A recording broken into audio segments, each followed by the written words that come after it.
धनंजय गिरी, ये तो बहुत क्या बेसिक कॉग्निजेंस है जो लिया जाना चाहिए भाई। 30 लोग एक जिले में, 200 लोग एक जिले में, आपके रिटायर्ड आईएएस ऑफिसर कह रहे हैं, केंद्रीय मंत्री के रिश्तेदार कह रहे हैं, बिखरे हुए सबूत चुनाव आयोग कह रहा है, कोई शिकायत नहीं है।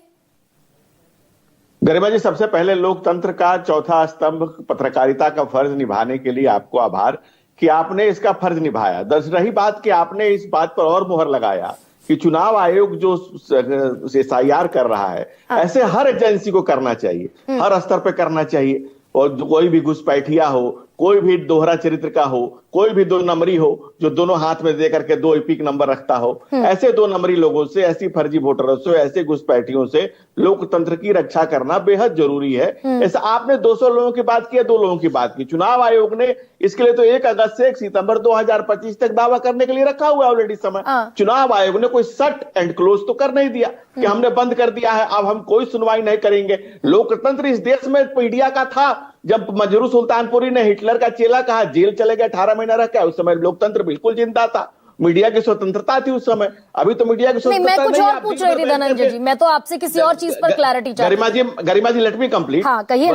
उसमें जिलेबी बिके, हम बातों की जिलेबी बनाए 200 लोगों के लिए। पहले बात तो सुन ले कि 7.89 करोड़ मतदाताओं में से 7.24 करोड़ और 22 लाख लोग मरे हुए लोगों का 2.83% डेड पीपुल का डाटा है। अगर 200 लोग उसमें गलत या सही है तो उसके लिए 1 अगस्त से 1 सितंबर 2025 तक का समय है। हम छाती पीटने की बजाय अगर चुनाव आयोग को यह बता दें कि भाई ये गलत हो गया और ये सही हो गया, इसके लिए 1 अगस्त से 1 सितंबर 2025 तक की तिथि निर्धारित कर रखी है और देश भर के 246 अखबारों से 2.6 करोड़ प्रसारण के माध्यम से प्रवासी बिहारियों को भी जोड़ा गया। चुनाव आयोग ने इस प्रक्रिया को इतने अच्छे से किया।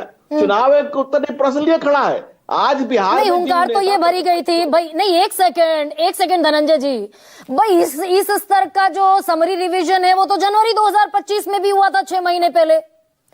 अगर स्पेशल इंटेंसिव रिवीजन नाम दिया गया है तो उसका मतलब ही है कि धांधली की, गड़बड़ी की गुंजाइश 0 है। मेरे सामने बैठकर सारे नेताओं ने कहा, गरिमा जी, मेरे सामने राजीव जी ने कहा, अनुप्रिया की पार्टी के नेता राजीव जी, देखा जाता है ना, कोई गुंजाइश ही नहीं है SIR में।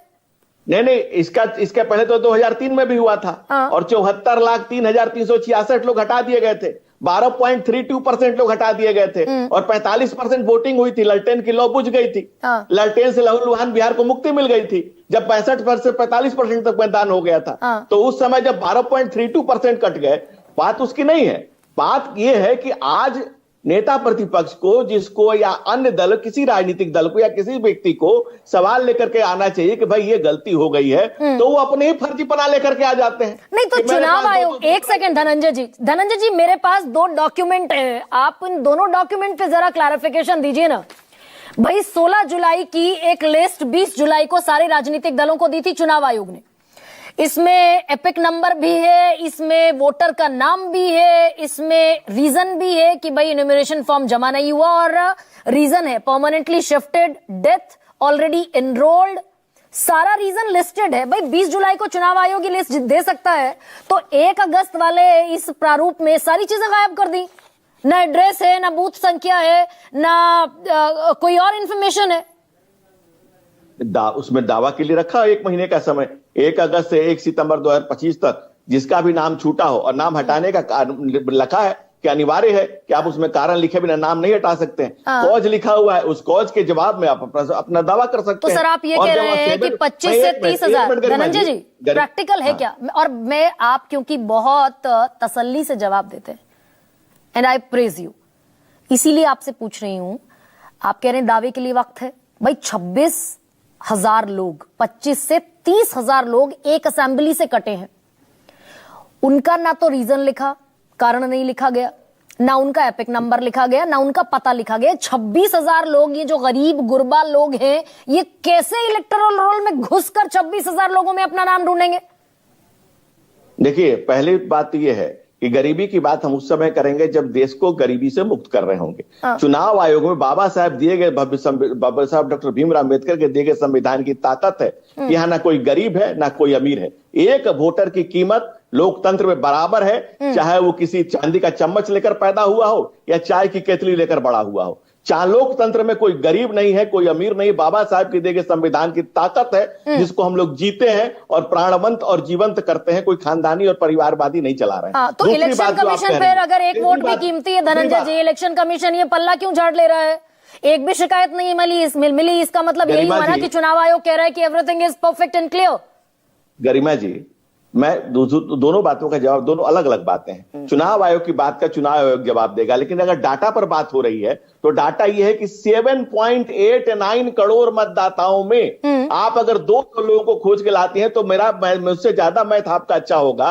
कितना % लोगों की आपने कमियां पाई, और जिन कमियों को पाया क्या चुनाव आयोग ने उनको सीधे से खारिज कर दिया या उसको बताने के लिए समय नहीं दिया? चुनाव आयोग ने, अरे भाई चुनाव आयोग ने रोज प्रेस रिलीज जारी करता है ना सर, और मैं ये जिम्मेदारी से पूछ रही हूं आपसे, ये प्रेस रिलीज जारी करके चुनाव आयोग ने पल्ला झाड़ लिया कि कोई कंप्लेन नहीं मिली, कॉग्निजेंस लेता चुनाव आयोग इन सारी शिकायतों का।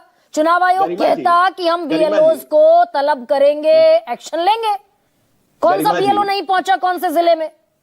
गरिमा जी, आप मूर्धन्य पत्रकार हैं और महिला है और सम्मानित है। मैं सारा सम्मान आपको एक तरफ रख के पूछ रहा हूं कि सारे प्रमुख दलों के लोग बैठे हुए हैं, क्या किसी ने कोई दावा किया है? आप पूछ लीजिए। अगर एक दावा किया हो तो दिखाए। ये दावा जो कर रहे हैं लोग सर, ये जो दावा करते हुए लोग घूम रहे हैं, मैं राजनीतिक भाई गिरिराज सिंह आप ही के मंत्री, आप ही के बड़े नेता, उनके रिश्तेदार कह रही हैं कोई बीएलओ नहीं पहुंचा। आपको गरिमा जी, या तो आप मुझे नहीं सुन रही हैं। मैंने कितने ध्यान से आपको कहा कि क्या किसी राजनीतिक दल ने कोई दावा किया है जिसका चुनाव आयोग ने सिरे से खारिज किया हो, या किसी व्यक्ति ने दावा किया हो जिसको चुनाव आयोग नहीं माना हो, बल्कि व्यक्ति के दावा के लिए पूरे 1 महीना का समय है। इसको आप सुनने के लिए तैयार नहीं है। आप नपील न दलील, सीधा इंसाफ अभी बताओ श्रीमान। अरे भाई चुनाव आयोग सर धनंजय जी, चुनाव आयोग इस पूरी प्रक्रिया की गड़बड़ी मानने को राजी नहीं है। आप कह रहे हैं कि दावे जो होंगे, क्लेम जो होंगे, उनका ईमानदारी से निपटारा होगा। पहले ईमानदारी से कमियां तो मान ले चुनाव आयोग। इसीलिए तो मैं आपको धन्यवाद दे रहा हूं कि आप लोकतंत्र के चौथे स्तंभ का फर्ज निभा रही हैं। चुनाव आयोग ने कहा है कि अभी तक कोई दावा नहीं है मेरा। कोई खड़ा होकर कह दे कि नहीं मेरा दावा है। चुनाव आयोग सुनने को तैयार नहीं है। आपका कैमरा जहां पहुंचा, चुनाव आयोग ने इसको देखा होगा, जरूर संज्ञान लेगा, स्वतः संज्ञान लेगा। और जो दावे के समय उसमें कोई दावा करे और उस दावे का प्रतिफल न निकले तब सवाल उठता है। ठीक है धनंजय जी, अब इस